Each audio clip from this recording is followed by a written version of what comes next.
Hello and welcome back to the Grunt Perspective, and in today's video I'm going to be going over what I keep inside my pack. So this is one of my most requested things to make a video about, and I was kind of reluctant to make it because it's very subjective. It depends on a lot of things. It depends on weather, resupply plans, your mission, and things like that. I don't think I've ever gone to the field with the same stuff inside my pack twice. But nevertheless, a lot of people don't have a baseline of what they need. And the pack that I have packed right now, I think is a really good baseline to go from or to subtract from. And then from there, you can start to make those kinds of decisions. So to give you a little bit of backstory, this training that I went on was about 4 days long. The weather was pretty fair weather. The coldest that it gets at night is like about 40 degrees or so. It can rain at night. Sometimes it rains during the day, things like that. There is flowing water, as in like streams in the area, so I have the capability to resupply water off of those. So that's definitely a big plus. Allows me to carry a lot less water, things like that. But either way, just so you kind of know, it's very fair weather. There's no real massive considerations that you need to make for weather. Obviously, if you're going to an environment that's very cold, there's a lot of things that you need to consider. Or the opposite, if you're going to an environment that's very hot, very arid, and there's no water, there's other things that you need to consider as well. But I think that this is a pretty good baseline, and it's going to work for a lot of people. So again, to talk about the pack itself, I've already done a full video breakdown on this pack. This is a medium Alice pack, but I've done a breakdown on all the modifications that I've made to it, all the pouches and things like that. So if you're curious about that, please go ahead and check that out. And while I'm filming this video, I'm going to pull out a lot of kits and things like that. In this video, I'm not going to go into what's inside the kits. This video would be 4 hours long if I did that.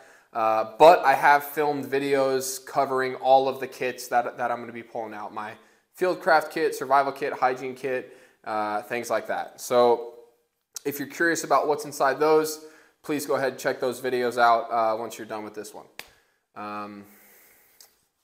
Okay, so just to get right into it, what I normally have over the whole pack is this jute covering, just as some concealment. But I'm going to have this flipped to the back for this video so you can obviously see. Just to cover things on the outside first, or attached to the bottom. Right here I have my Isomat. Your Isomat isn't for you to be comfortable, it's for you to be warm. And it weighs almost nothing, so you should always bring it to the field with you. It gives you that insulating layer in between yourself and the ground, or when it's very muddy or something like that, it just gives you something to get down on to get yourself out of the mud or like off of the jungle floor or something like that. So Isomat's great. I've just got this attached with bungee cords to the outside, and under those bungee cords as well, I've got my 7 sandbags. If you don't know, the 7 sandbag, these are for the 7 sandbag method, which is a way that the military uses to build fighting positions. So it's pretty standard for every infantryman to have at least 7 sandbags with them all the time. So I've got my 7 sandbags there.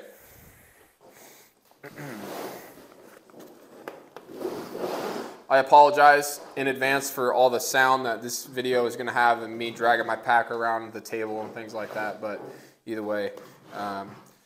Okay, so we'll start on this side right here. And you'll see that I've got a 2-quart canteen and a 1-quart canteen on the hip belt here. And I have the same thing mirrored on the opposite side of the pack. So I've got 6 quarts of water on the pack and an additional 2 quarts of water on the chest rig. So for 8 quarts of water, 2 gallons of water, pretty good base loadout, but During this training that I was doing, I had the opportunity to refill water, so I was refilling water as I drank water. But that being said, you can definitely make 2 gallons of water stretch for several days if you need to, as well as the chow and things like that that are in the pack. You can go much further if you're willing to be uncomfortable and you know, hungry and tired and things like that. But that being said, when you do that, your performance is going to go down as well. So if you don't have to do that, then don't do that, or else you won't be able to carry the weight and things like that.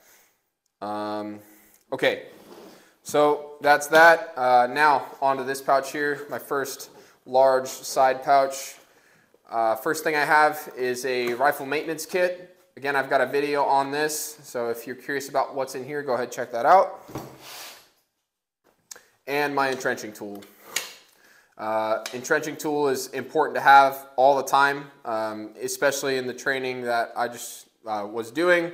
We were doing patrol bases and things like that, and then we moved to a new location and we established a defense. So definitely need your entrenching tool for that. So entrenching tool. Good thing to have. Okay, on this top pouch here, I've got a lot of things on the outside of my pack here because I want to be able to get to them without opening up my whole pack, right? The things that I want often or quickly, I try to keep on the outside of my pack, and the things that I don't need as much or as quickly, I keep in the inside of my pack, right? So that's the way that I do it. That's the way that a lot of people do it. But just to move on, I have a hygiene kit. Again, I've got a video on this, and I got an electric razor so I can shave at the end and whatnot.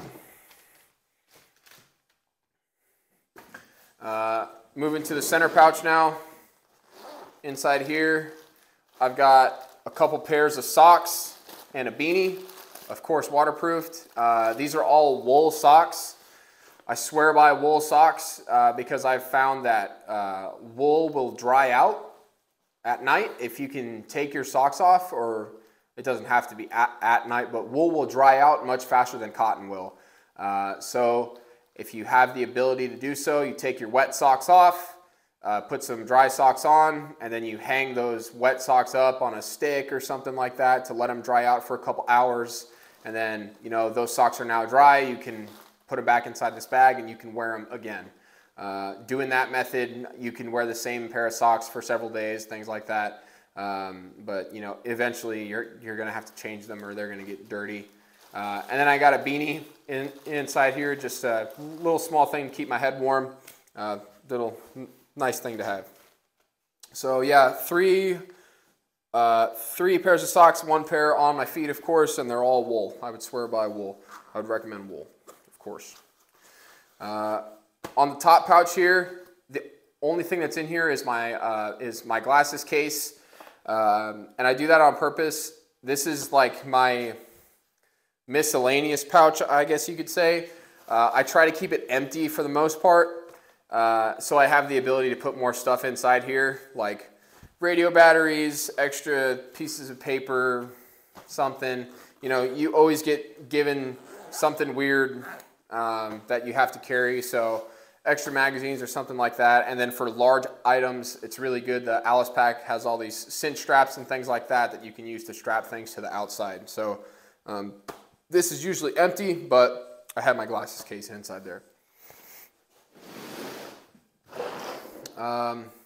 Moving over here, this is where I keep all my little snacks and stuff right inside here now. I think it's mostly just granola bars, but I had trail mix, I had some juice powders, some caffeine powders, some hydration powders, things like that, and just good. On the outside, I keep it there so I can pull it out, eat it when I want it, or I could grab a couple granola bars, throw them in my pack, and go on patrol with it or something like that.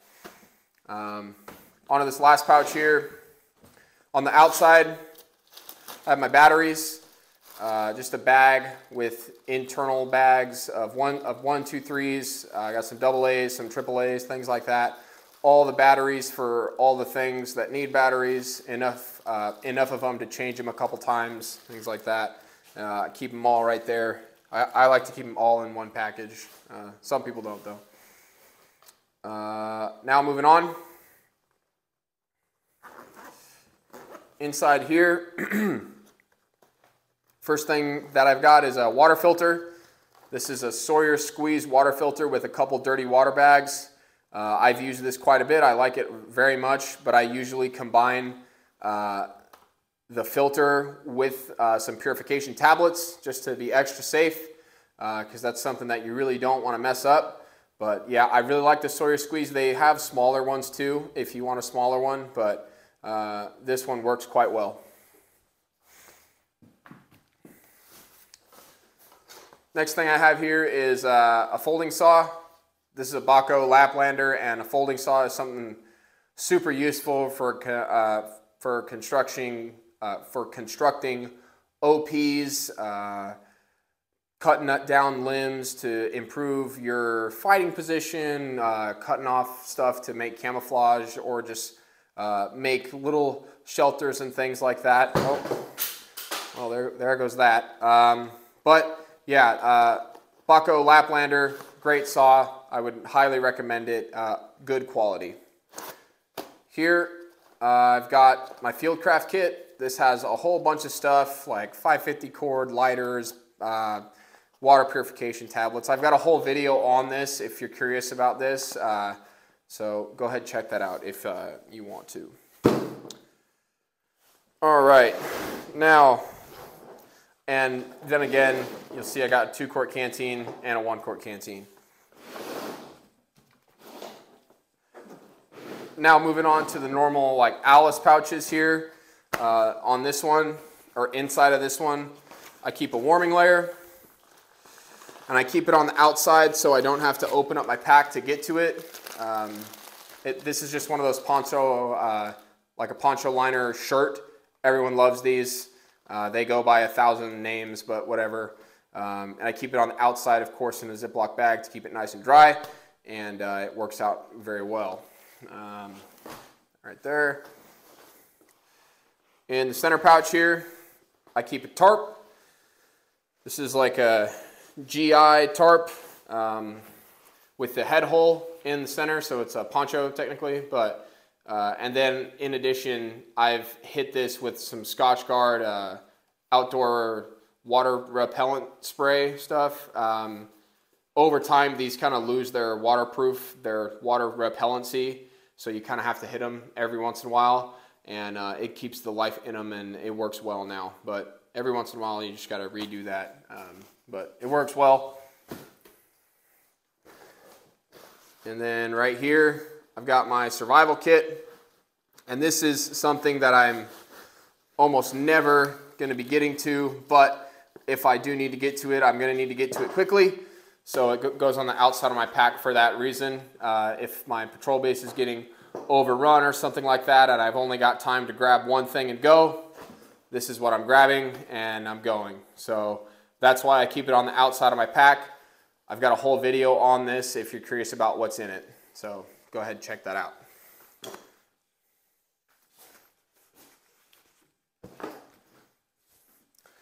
All right, that covers all the stuff that I keep in the outside pockets. Just like I said, I like having packs like this that have a lot of outside pockets because it allows me to not open my pack so frequently, which can get quite annoying. But now we're moving on to the inside here. And on the inside, first thing that I got on the top here is an extra pair of boot insoles and some underwear, just one extra pair of underwear. But insoles are the big ticket item thing here. And you know, there's been lots of times where I've heard people say like, you know, there's no point in changing my socks if my boots are soaked. Well, having an extra pair of insoles dry is going to at least keep the bottoms of your feet dry, which is going to help you out. So extra pair of insoles, I really like them. These are just like the cheap ones that come in the boots when you buy them. And then I have like some nicer ones inside of my boots. But when those get wet, I throw these in and it works out okay. So definitely something that I would recommend. I don't see a lot of people doing that, but you know, it is what it is. 2 MREs on the top here. I've got 6 total, and but I'll get to the other ones once I get to them. Start stacking those up right there. All right, now next thing I have is my Gore-Tex jacket. This is it's like a hard shell layer. You know, it's like a windbreaker kind of. It's kind of a rain jacket. It doesn't really do either of those tasks very well, but it is okay, and it's better than nothing, and it works out fine in the weather that I mentioned. So it works good. I usually I'll take my uniform top off. I'll have a shirt on. I'll put on this, and then I'll put on this, and that gives me my insulating layer, my hard shell layer, and then my base layer with my uniform shirt. So it works out pretty well. Not that bad. Definitely could be better, but sometimes, you know, you got to wear what you got to wear. Now, right here, this is a small assault pack. This is a Velocity, I think it's a 48-hour assault pack, and I like this one a lot because it kind of has no structure to it, so it's really easy to roll up and shove inside of the pack like that. And this is useful, you know, if you establish a patrol base or something, drop this big pack off, and then you can throw like the bare essentials inside of this pack and go on patrol. You know, in case you can't go back to your patrol base or you get stuck out for longer than you anticipated, you're not just going to die because you have nothing. So definitely a good thing to have. This isn't a real, this is definitely like a military consideration. You won't see a lot of people go to the field with 2 different backpacks because that, you know, that sucks. But if you need it, you need something like this, and it works out pretty well for that. So yeah, this is a Velocity 48-hour assault pack, and I like it because I can roll it up and shove it in there, and it works okay. There you go. Put that right there. Now, pull some more chow out of the sides here. Got 4, and then reach way down in the bottom. And 5 and 6. So I got 6 chows total, 6 liters of water, or 6 quarts of water total. You could definitely stretch that for quite a while if you needed to. But you know, the more you stretch, the less you work, the less your body works. So it's definitely a balance. But either way, if you have the ability to resupply water, not having a whole lot of food isn't that big of a deal as long as you have a good amount of water. So that's definitely where I prioritize with my water filter, my tablets, and things like that. But going on, my sleeping system. This is just a Poncho liner inside a big Ziploc bag. Keep it nice and waterproof, and it kind of keeps it sucked down a little bit. And this is perfectly adequate combined with the tarp. I'll usually lay this down on top of my Isomat, and then I'll get inside this. I'll wrap myself up with the tarp. It kind of works like a bivy sack. And it's perfectly adequate for the weather that I was in. If it gets much colder though, you're probably going to have to move up to like a sleeping bag or something like that. But this will work, and works okay. Another thing that can stretch this a little bit further is if you wear all of your warming layers when you're sleeping. If you wear this and that and the beanie and, you know, this and that, then it really it can stretch pretty far, but you know, it's definitely limited. It's definitely a consideration that you need to make. But yeah, it's a poncho liner. Now this is going to be a really stark difference from almost any civilian considerations, but this is a plate carrier. We'll set this down now. That's all that's in here.